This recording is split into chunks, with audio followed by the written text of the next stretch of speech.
Aduh. Dora the Explorer, kamu ngapain nendang-nendang batu? Maaf. Aku nggak sengaja tadi. Maaf ya, Wally. Udah berkali-kali dibilangin. Gue itu bukan Wall-E. Gue jauh lebih keren dari dia, tahu? Aku juga lebih lucu dari Dora. Maaf ya, tadi tuh aku lagi bete. Gara-garanya aku ngelamar kerja. Tapi ditolak terus. Bikin startup aja lah. Lebih seru, tahu? Startup? Itu yang bisnis online itu ya? Kayak jasa pawang hujan online.com. Iya, tapi nggak juga sih. Bukan ya? Terus apa dong, Mas? Walaupun startup identik sama bisnis teknologi, bukan berarti semua yang ada .com-nya itu startup. Ada banyak pendapat soal pengertian startup, tapi yang jelas, tadi itu bukan startup lah. Oh, jadi kalau jasa pawang hujan online atau jual baju grosir online itu nggak termasuk startup? Kenapa, Mas? Mas baca di Forbes, startup itu perusahaan yang fokus untuk memecahkan masalah yang ada di sekitarnya. Solusi yang mereka cari bukan solusi yang ada di depan mata. Sukses atau gagalnya juga nggak ada yang bisa jamin. Kalau jasa pawang hujan online itu jualan biasa aja. Situsnya cuma jadi lapak online, bukan jadi solusi untuk suatu masalah. Oh, jadi intinya itu di inovasi ya, Mas? Terus inovasinya pakai teknologi gitu ya? Bener sih, tapi startup sama perusahaan teknologi beda loh ya. Bedanya apa lagi? Nih, lihat di layar ya. Startup memang umumnya memanfaatkan teknologi karena bisa mempercepat pertumbuhan. Nah, pertumbuhan atau growth, kalau kata anak startup, itu penting supaya nantinya bisa membawa perubahan besar kayak Apple sama Google, misalnya. Tapi sekarang, Apple sama Google udah jadi perusahaan teknologi. Mereka itu udah lulus dari kehidupan perstartupan. Ibarat manusia, dulu Apple sama Google itu ABG. Nah, sekarang udah dewasa. Terus, apa yang nandain kalau startup aku itu udah nggak ABG lagi, Mas? Nggak ada ketentuan mutlak sih, tapi startup bisa dibilang beranjak dewasa kalau usianya udah di atas 3 tahun, diakuisisi sama perusahaan yang lebih besar, punya banyak kantor, karyawannya lebih dari 80 orang, dewan direksinya udah lebih dari 5 orang, pemasukannya udah lebih dari 20 miliar dolar, ya atau kalau ada founder yang jual saham pribadinya. Gitu deh. Wah, kayaknya seru ya. Pantas aja orang-orang pada bikin startup. Aku bikin juga deh. Nah, bagus. Tapi hati-hati. Jangan sampai kamu bikin startup karena pengen ikutan tren aja loh. Enggak lah, Mas. Aku punya ide beneran nih. Tapi bukan jasa pawang hujan online.com, Kak. Assalamualaikum warahmatullahi wabarakatuh. Perkenalkan, saya Lutfi Batul Khair, mahasiswa dari Perbanas Institut Jakarta. Pada kesempatan kali ini saya akan membahas pertemuan 1-6 pada bab 1-6 untuk memenuhi tugas startup. Yang pertama itu saya akan membahas materi yang akan dibahas itu yang pertama pengertian startup manajemen, yang kedua pola pikir kewirausahaan dan kepemimpinan, yang ketiga ide dan inovasi, yang keempat framework dan metode dalam menjalankan bisnis startup, yang kelima langkah-langkah taktis menghasilkan produk yang siap dipasarkan, dan yang keenam bisnis model startup, yang ketujuh strategi pemasaran startup, dan yang terakhir pengelolaan startup dalam menghadapi masa kritis. Yang pertama, pengertian startup manajemen. Startup adalah merujuk pada perusahaan yang belum lama beroperasi. Arti startup adalah merujuk pada perusahaan yang belum lama beroperasi. Perusahaan-perusahaan ini sebagian besar merupakan perusahaan yang baru didirikan dan berada dalam fase pengembangan dan penelitian untuk menemukan pasar yang tepat, atau sebuah perusahaan yang baru saja dibangun atau dalam masa rintisan, namun tidak berlaku untuk semua bidang usaha. Istilah startup ini lebih dikategorikan untuk perusahaan bidang teknologi dan informasi yang berkembang di dunia internet. Ya, yang kedua ada pola pikir kewirausahaan dan kepemimpinan. Pola pikir seseorang entrepreneur itu adalah pola pikir yang produktif, kreatif, inovatif, karena pola pikir seperti inilah yang dibutuhkan oleh semua entrepreneur untuk menjalankan suatu usaha. Wirausahaan tidak selamanya mulus dan menjalankan usahanya. Ada beberapa hambatan yang mungkin saja dialami oleh wirausahaan saat akan membangun suatu usaha. Masalah paling utama yang dihadapi adalah modal. Merasa dirinya tidak berbakat dan dalam berwirausaha, merasa dirinya terlalu tua untuk memulai usaha. Mungkin hal-hal yang di bawah ini bisa dilakukan dalam memulai suatu usaha. Pertama, motivasi yang kuat. Yang kedua, mindset yang tepat atau produktif, kreatif, inovatif, dan positif. Yang ketiga, lakukan saja atau just do it. Seorang wirausaha akan sulit berkembang bila tidak memiliki kreatif dan inovatif dalam dirinya. Kreatif dan inovatif sangat dibutuhkan oleh seorang wirausaha untuk bisa mengembangkan usahanya agar lebih sukses. Etika adalah tata cara berhubungan dengan manusia lainnya, karena masing-masing masyarakat beragam adat dan budaya. Etika dan norma yang harus ada di setiap pengusaha. Pertama, ada kejujuran. Kedua, bertanggung jawab. Ketiga, menepati janji. Yang keempat, disiplin. Yang kelima, taat hukum. Yang keenam, suka membantu. Yang ketujuh, komitmen dan menghormati dan mengejar prestasi. Jika setiap pengusaha bisa melakukan etika dan norma itu dengan baik, ini akan berdampak positif untuk usaha yang dijalankan. Ide dan inovasi. Inovasi dapat dimaknai sebagai ide baru, pemikiran kreatif, imajinasi baru dalam bentuk perangkat atau metode. Inovasi sering juga dipandang sebagai penerapan solusi yang lebih baik yang memenuhi persyaratan baru, kebutuhan yang tidak diartikulasikan atau kebutuhan pasar yang ada. Tidak semua ide itu inovatif. Ide yang kreatif juga belum tentu inovatif.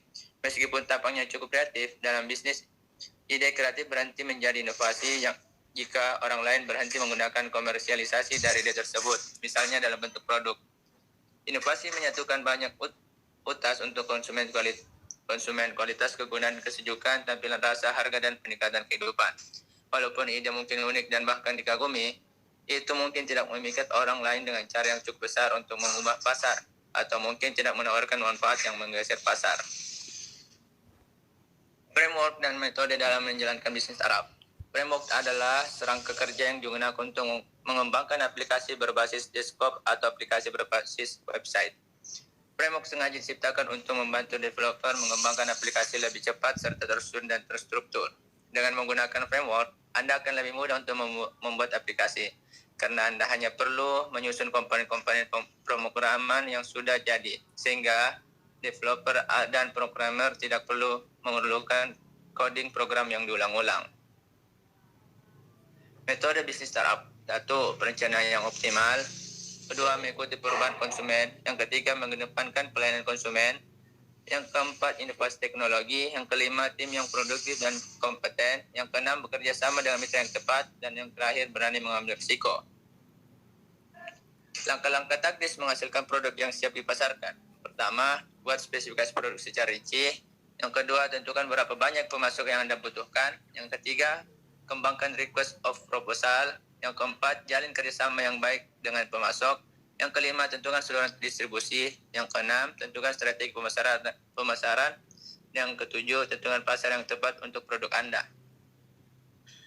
Bisnis model startup.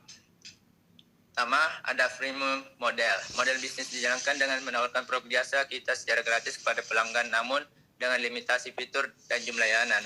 Apabila pelanggan ingin jasa servis yang lebih lengkap dalam hal fitur dan volume, maka pelanggan harus melakukan upgrade menjadi memberi menjadi premium. Yang kedua, affiliate model. Model bisnis ini dijalankan dengan mendatangkan banyak traffic melalui sistem affiliates untuk menghasilkan pendapatan. Traffic yang dihasilkan dapat digunakan untuk menjual produk, memasangkan iklan ataupun menawarkan produk pihak ketiga atau leads. Subscription model. Model bisnis ini dijalankan dengan memberikan tarif pada pelanggan apabila ingin mendapatkan produk atau jasa dari startup kita. Tarif yang ditetapkan akan menentukan lamanya pelangganan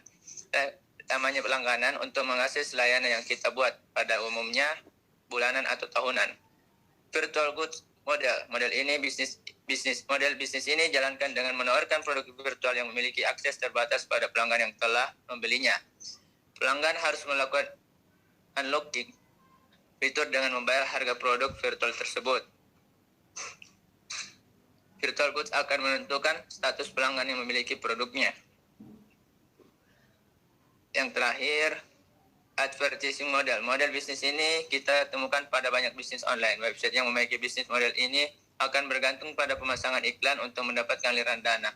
Jasa pemasangan iklan juga dapat diverifikasikan apabila permintaan pemasangan iklan sudah melampaui slot iklan.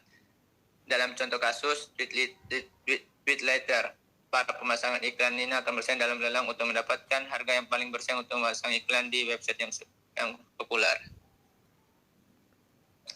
Strategi pemasaran startup. Yang pertama, konten marketing dengan cara yang berbeda. Banyak pakar strategi marketing yang mengatakan bahwa konten marketing dapat bekerjasama secara efektif jika dilakukan dengan benar. Namun, beberapa brand sepertinya terjebak dengan konten yang selalu sama dari masa ke masa. Konten marketing akan terus berkembang, berikan hal berbeda pada konten yang kamu tampilkan. Memanfaatkan buzzword untuk menciptakan efek viral. Buzzword adalah sebuah isu atau topik yang sedang hangat untuk diperbincangkan oleh masyarakat. Dalam hal strategi marketing online, buzzword bisa memberikan efek yang positif atau negatif untuk bisnis kamu. Sebagai contoh, yaitu tahu bulat yang begitu populer dibicarakan masyarakat. Hal ini mendorong Own Games, studio games asal Bandung, untuk membuat sebuah game Android berjudul Tahu Bulat. Hasil ternyata luar dugaan, game Tahu Bulat tersebut mengalahkan Clash of Clans yang selalu menduduki posisi pertama. Konsumen lebih menyukai konten visual. Kemudian, tidak memiliki cukup waktu untuk membuat sebuah tulisan yang panjang, mereka lebih menyukai konten dengan gambar yang lebih banyak. Bahkan sosial media pun lebih banyak menampilkan gambar dan sudah jarang pula ditemui blog dengan artikel yang pada gambar. Menciptakan konten yang bersambung. Strategi marketing online yang keempat adalah kontennya bersambung dan menimbulkan rasa penasaran dan pengetahuan yang lebih bagi para audiens. Jika dibandingkan dengan konten biasa, maka konten bersambung juga akan memberikan efek jangka panjang terhadap ingatan konsumen. Sebagai contoh, video YouTube yang berforward web series akan membuat penonton untuk menunggu-nunggu episode selanjutnya. Sosial media sebagai media distribusi marketing online. Sosial media marketing menjadi tren marketing yang populer di kalangan startup. Salah satu cara yang sosial media marketing menjadi tren marketing yang populer di kalangan startup. Salah satu cara yang mereka lakukan adalah dengan cara mendistribusikan konten yang menarik melalui sosial media. Perlu kamu ketahui, Facebook telah memiliki 1,4 miliar pengguna dan Twitter memiliki 2 juta pengguna di seluruh dunia. Oleh karena itu, kamu perlu mempertimbangkan sosial media sebagai distribusi pemasaran online yang efektif. Pengelolaan startup dalam menghadapi masa kritis. Pengelolaan startup dalam menghadapi masa kritis, yaitu yang pertama kita harus kemampuan merasakan. Pemimpin harus mampu merasakan dan menyadari situasi, bahkan dalam ketidakpastian, untuk menentukan kemungkinan, dampak, dan ancaman. Mereka harus memahami situasi dengan cepat, jelas, dan cepat. Kedua, pengambilan keputusan. Pemimpin harus mampu membuat keputusan di tengah informasi, nilai, dan risiko, bahkan sering bertentangan, untuk menghasilkan keputusan terbaik walau dalam waktu terbatas. Yang ketiga adalah koordinasi. Pemimpin harus menyadari bahwa krisis tidak selalu dapat dikelola secara linear dan hierarkis. Perlu ada komunikasi yang ringkas dan efektif untuk menentukan apa yang harus dilakukan untuk menyelesaikan krisis. Memberi makna. Kemampuan ini mengacu pada manajemen konflik sebagai bagian komunikasi politik terhadap para pemangku kepentingan. Yang kelima adalah belajar. Pemimpin perlu menyadari bahwa ada pelajaran yang selalu bisa dipetik dari krisis. Terima kasih. Sekian tugas startup saya. Kurang lebihnya mohon dimaafkan. Assalamualaikum warahmatullahi wabarakatuh.